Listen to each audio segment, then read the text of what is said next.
కీర్తన గ్రంథము 103వ అధ్యాయము 13వ వచనము. As the father shows compassion to his children, so the lord shows compassion to those who fear him. తండ్రి తన కుమారుల ఎడల జాలిపడినట్లు యెహోవా తన యందు భయభక్తులు గలవారి ఎడల జాలిపడును. చూడండి, ఇంకొక కంపారిజన్ ఇక్కడ.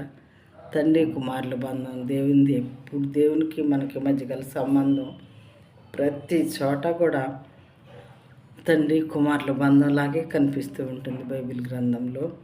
ఒక తండ్రి తన బిడ్డలను ఎంతగా ప్రేమిస్తాడో సేమ్ దేవుడు మనల్ని అంతగా ప్రేమిస్తున్నాడు. ప్రేమైన వారలారా, మానవ కోటి మొత్తం కూడా సమస్త దేశంలో ఉన్న ప్రజలందరూ కూడా దేవుని సృష్టి అని చాలా చోట్ల బైబిల్ గ్రంథంలో లిఖించబడి ఉన్నది. అయితే మనం నమ్మాలి ఆ విషయాన్ని. నమ్మిన వాళ్ళందరూ ధన్యులు అవుతున్నారు. నమ్మని వాళ్ళు వాళ్ళ ఇష్టం వాళ్ళది.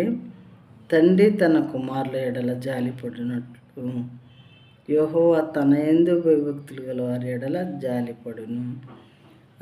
100% మనం ఆయన నమ్ముకోవాలి. ఈయన చాలా మంచి దేవుడు, ప్రేమ కలిగిన దేవుడు. ఈయన అడిగిందల్లా ఇస్తారు మనకి ఏది క్షేమమో చూసి మనకు అనుగ్రహిస్తారు. మరి అని మనం దేవుని పాదాల దగ్గరికి వెళ్ళి అడిగినట్లయితే యెహోవా తన యందు భయభక్తులు గల ఎడల జాలిపడను.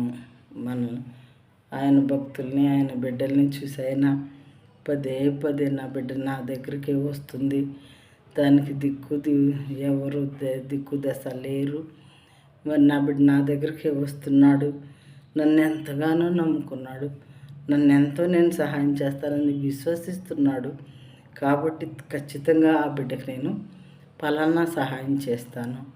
ఏదైతే అడుగుతున్నాడో అది తన క్షేమమే, కాబట్టి ఆ సహాయం నేను ఖచ్చితంగా చేస్తాను అని తండ్రి తన కుమారుల ఎడల జాలిపడినట్లు యెహోవా తన యందు భయభక్తులు గల ఎడల జాలిపడును. ఎంత చక్కని వాక్యం ప్రియమైన వారలారా.